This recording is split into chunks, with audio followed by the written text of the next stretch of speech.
News 7 Tamil, பொறுப்பும் பொது நலமும்.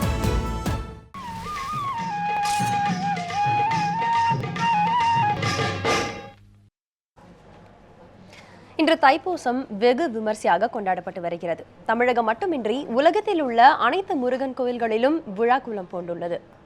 தமிழ் கடவுளான முருகப்பெருமானுக்கு அதிகாலை முதலே அபிஷேகமும் ஆராதனைகளும் நடைபெற்று வருகின்றன.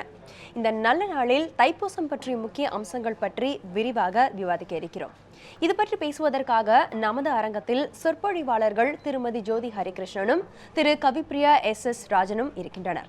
அது மட்டுமின்றி தமிழகத்தில் உள்ள முக்கிய தலங்களில் நடந்து வரும் கொண்டாட்டங்கள் பற்றி நமது கள செய்தியாளர்கள் அங்கிருந்து தகவல்களை தர காத்திருக்கின்றனர். தற்போது விரிவாக விவாதிக்கலாம். வணக்கம் ஐயா. வணக்கம்.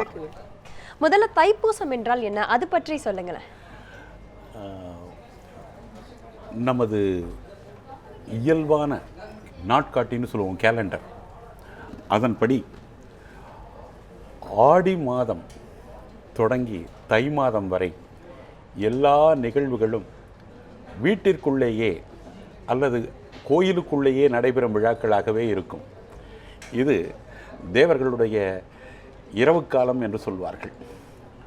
தை மாதம் மகர சங்கராந்தி அன்று சூரியன் வெளிச்சத்தோடு வெளி உலகிலே பயணப்படுவதாக கருத்து. அந்த அயன பாதையில் ஏற்படும் மாற்றத்தை ஒட்டி இன்றைய தைப்பூசத்திற்கு நடுவிலே 2 திருவிழாக்கள் நடைபெற்றுள்ளன. ஒன்று மகர சங்கராந்தி என்று சொல்லக்கூடிய பொங்கல் திருநாள் அன்று சங்கராந்தி விழா. அடுத்தது ரத சப்தமி என்ற ஒரு விழா உண்டு. அந்த ஒரு ஸ்டார்டிங் ட்ரபிள்னு சொல்லுவாங்க இல்லையா, போய் ஒரு அக்சலரேஷன் கொஞ்சம் மாறுபட்டு திரும்பி அது புறப்படக்கூடிய அந்த ஒரு உந்து விசை, அந்த உந்து விசை திருப்பம் ரத சப்தமி நாள் அன்று நடைபெறுகிறது. இதற்கு அடுத்தபடியாக தைப்பூச திருவிழா. இப்பொழுது முழு சக்தியும் சேரும் விழா. ஒரு கார் போய்கிட்டு இருக்கு, அந்த கார் போகும்பொழுது அப்படியே ஸ்டார்ட் பண்ணுவாங்க. ஒவ்வொரு தரம் அப்படி ஒரு சின்ன ஒரு ஜர்க் ஆகி திருப்பி ஸ்டார்ட் ஆகி போகும். அந்த ஜர்க்கு ரத சப்தமி அன்று வந்தது. அடுத்தது இன்று முழு வேகத்தோடு புறப்படுகிறது. இது சக்தி திருவிழா. முருக பக்தர்களை பொறுத்தவரை அசுரர்களை அழிக்க என சிவசக்தி ஸ்வரூபமாக அவதரித்தவன் முருகன். அவனுக்கு முழு சக்தியையும் கொடுக்கும் விழா இது. ஆம், முருகனுடைய கையிலே வேல் இருக்கிறது. இந்த வேல் எப்படி வந்தது? இந்த வேலை கொடுத்தவள் அன்னை சக்தி. அந்த அன்னை சக்தியிடமிருந்து சக்தி வேலை பெறும் நாள்தான் தைப்பூச திருவிழா. இது ஒரு பொதுவான கான்செப்ட். அடுத்ததா தைப்பூசம் அப்படின்னு சொல்லும்போது தை மாதத்திலே வருகின்ற பூச நட்சத்திரத்தை பொறுத்து அதிலே பௌர்ணமியும் அமையும்.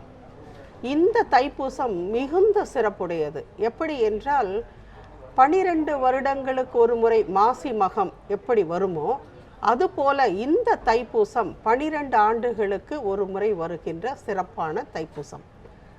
இந்த தைப்பூச விழாவை எப்படி ஏன் கொண்டாடுகிறார்கள் என்றால், தைப்பூசம் மட்டுமல்ல, வைகாசி விசாகம், கார்த்திகை தீபம், இது போன்ற விழாக்கள் எல்லாம் முருகன் கோயில்களில் நடைபெறும். வைகாசி விசாகம் என்பது முருகனுடைய பிறந்த நாள்.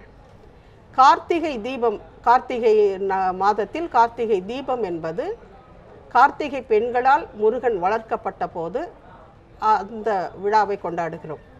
இந்த தைப்பூச நாளில்தான் முருகனுக்கு வேல் தரப்பட்டது.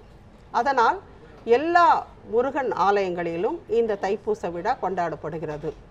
சேர சோழ பாண்டியர்கள் எல்லாம் இந்த விழாக்களை பல நிபந்தங்களும் மானியங்களும் கொடுத்து வளர்த்து வந்திருக்கிறார்கள். அதை கவினுர செய்திருக்கிறார்கள் அந்த விழாவினை.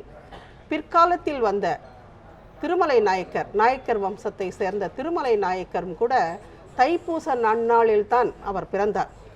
ஆகவே எப்படி ராஜராஜ சோழன் சதய நட்சத்திரத்தின் போது தன்னுடைய விழாவை, பிறந்தநாள் விழாவை கொண்டாடினானோ, அதை போல இந்த தைப்பூச நாளை, தன்னுடைய பிறந்த நாளை இன்னும் சிறப்பாக கோயில்களில் கொண்டாட நாயக்க மன்னர் திருமலை நாயக்கர் முடிவு செய்தார்.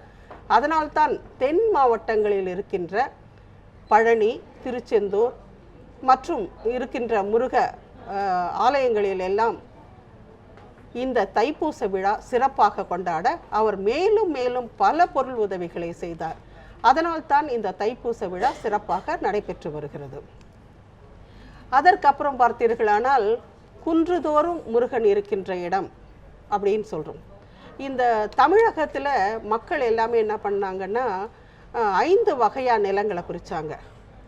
குறிஞ்சி, முல்லை, மருதம், நெய்தல், பாலை அப்படின்ட்டு. இதில் மலையும் மலையை சார்ந்த இடமும் குறிஞ்சி அப்படின்னு சொல்கிறோம். இந்த குறிஞ்சி நிலத்தில் வாழ்கின்ற தெய்வமாக முருகன் போற்றப்படுகிறார். அதிலும் பழனி என்று வரும்போது பழம் நீ என்று பழத்துக்காக சண்டை போட்டுக்கொண்டு முருகன் சென்றதாக ஒரு புராணம் சொல்கிறது. அது மட்டுமல்லாமல் பழனம் என்பது கழனி, அதாவது நிலத்தை சார்ந்ததாக, நிலத்தை சொல்வதாக ஒரு பொருள் இருக்கிறது. ஆகவே நிலங்கள் சூழ்ந்த, கழனிகள் சூழ்ந்த மலையாக இருக்கின்ற இந்த பழனி என்று சொல்லப்படுகிறது இலக்கியங்களில். 8 தொகை நூல்களில் முழுக்க முழுக்க முருகன் என்ற வார்த்தையும் முருகு என்ற சொல்லும் அதிகமாக பயன்படுத்தப்படுகிறது.